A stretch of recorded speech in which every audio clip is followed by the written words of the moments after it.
1881. A midnight train vanished into fog, taking every passenger with it. On a winter night in 1881, the 11:45 service steamed out of Boston, Lincolnshire, bound for the coast across flat marshland and winter-drained fields. The carriages were crowded but hushed. A fishmonger with a string bag, 2 soldiers on leave, a schoolmistress with a valise, a pair of farmhands dozing beneath their caps. Lanterns swung gently, painting each face in a small circle of warmth as the engine exhaled plumes into the cold. The guard logged the departure, stamped the last tickets, and noted visibility poor, ground fog. Then the whistle cried, a long iron note fading into the night, and the train slid into the fen country where rails run like straight pins through cloth. Between stations, the fen fog thickened into a wall. Signals glowed and disappeared, fields became pale oceans, and the embankments dissolved at their edges.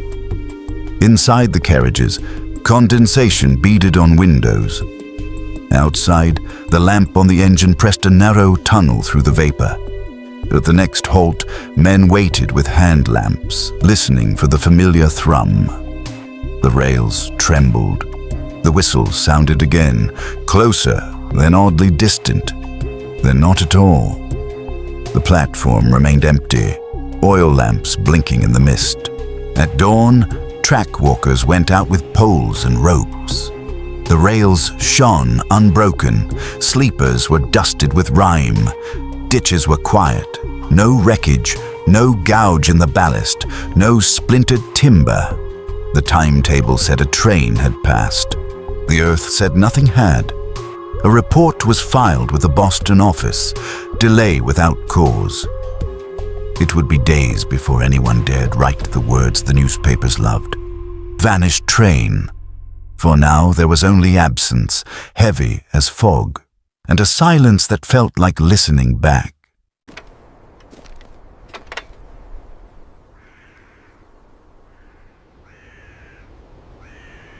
By first light, the railway company assembled a search from both directions. Section men walked the line, tapping rails with hammers, listening for the bright ring of sound steel. Gangers dragged grapples along drainage cuts, peering for floating wood or cloth. Telegraph clerks sent short messages up and down the wire. Report if seen, and received only the clatter of confirmation that nothing had. Farmers joined with poles, their boots sinking in peat. Policemen paced the embankments, counting sleepers as if arithmetic could conjure an answer. Everywhere the same result, rails intact, ballast undisturbed, culverts running clear. Yet there were stories. A fisherman by the Witham swore he heard a train pass through the fog at midnight, close enough to rattle his tin pail, though he stood a half-mile from any track. A widow near Frith Bank said the lamps of a carriage moved silently across her field, each window a floating square of gold. Wagon horses refused a crossing, ears pinned as if something immense and unseen thundered by.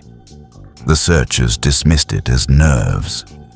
Still, the stories multiplied like breath on glass. At noon, a constable found a paper on the verge, a third-class ticket stamped Boston. It was dry, uncrumpled, as if laid there with care.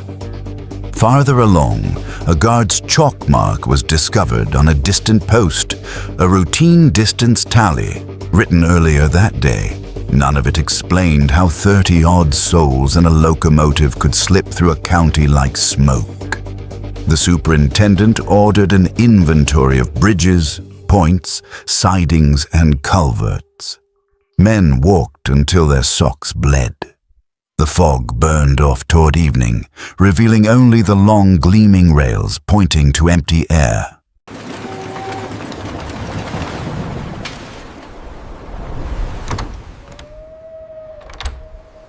Within days, letters reached the company offices from villages miles apart, each speaking of a train where no train should be.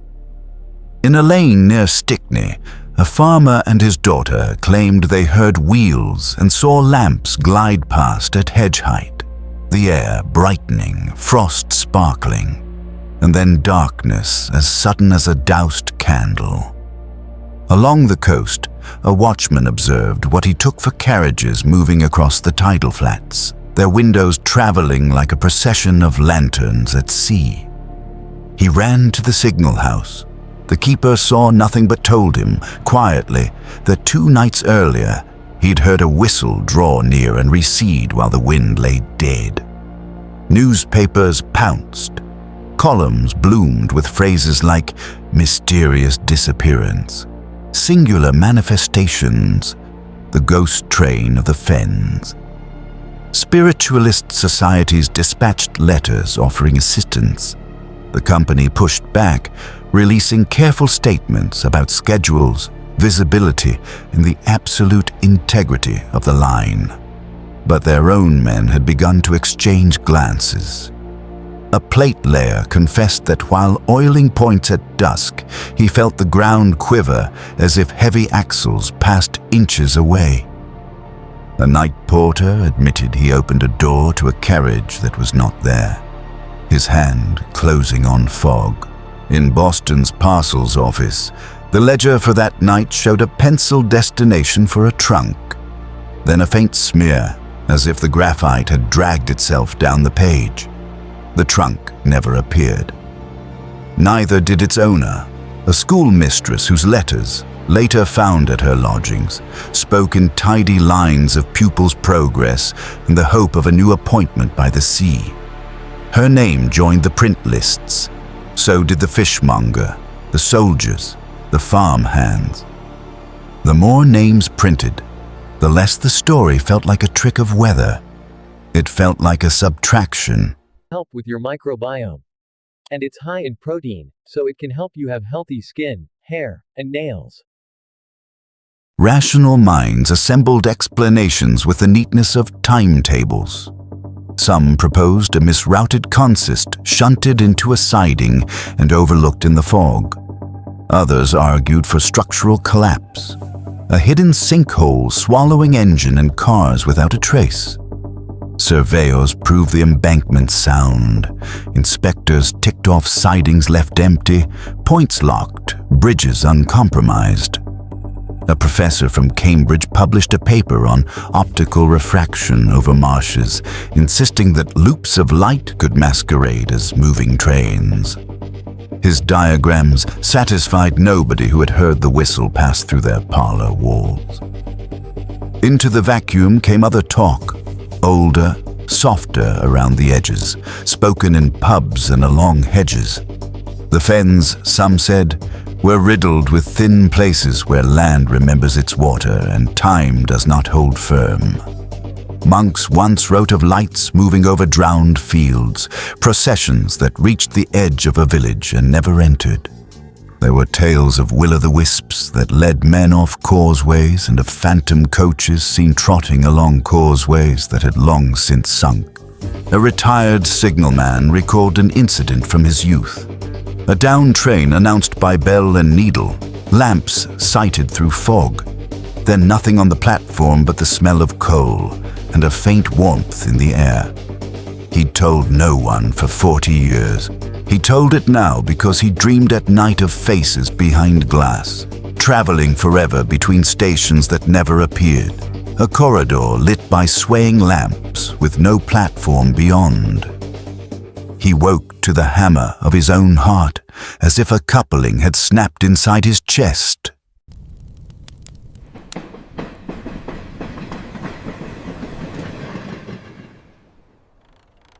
Weeks became months.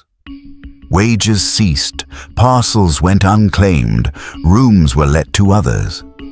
The school mistress's valise remained with the porter, its brass corners polished weakly as if it might yet be collected. In a cottage by the drains, a fishmonger's wife kept 2 chairs by the fire. One remained empty, its cushion slowly collapsing. Mothers folded uniforms a second time and put them in drawers. Quiet acts replaced weeping. Absence learned its manners. Notices in the papers settled into fixed phrases. Information desired, last seen, believed aboard. Clergy preached on the mystery of providence, choosing texts about clouds and pillars of fire. In the workmen's huts along the line, men played dominoes with a new attentiveness, as if every alignment might decide a fate. When the fog came, they drew curtains early. There were encounters. A carman returning to Boston felt a draft like a train's wake ripple his coat. When he turned, frost quivered in a neat line across the ditch grass, as if traced by a passing wheel. A child standing on a stile at dusk waved at a window bright in the mist and watched a pale face move past, not seeing him. He ran home and would not cross the stile again. A midwife swore she heard, under the pains of a long night, the steady beat of wheels and the measured gasp of an engine pacing the house, until the child cried out and the sound was gone. The mothers who heard the story said nothing, but some touched the crib when fog pooled against the panes, as if to anchor the world in place.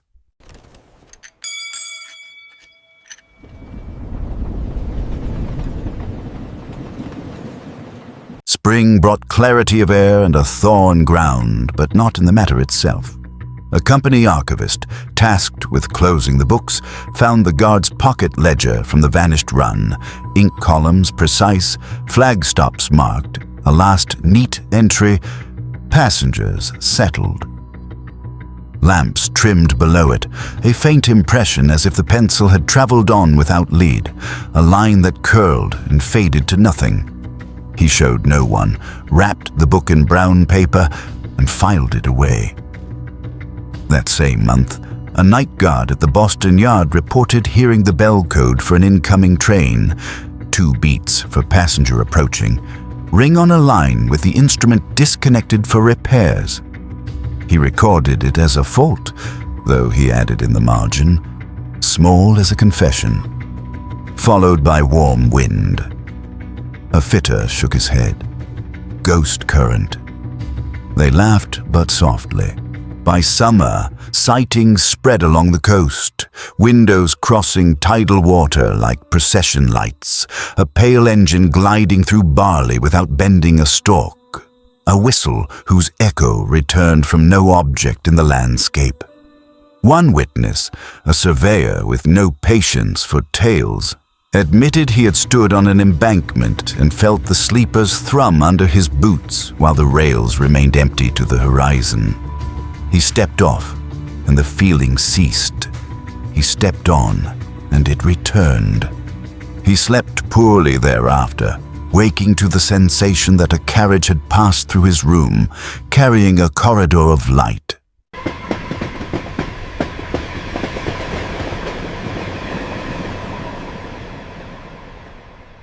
Years passed. The timetable changed. The embankments crept with weeds. Stations were repainted. Men retired. Children grew. Still, the winter fogs carried a rumor of iron. On certain nights, watchers gathered along the old stretch between Boston and the coast and stood with lanterns doused.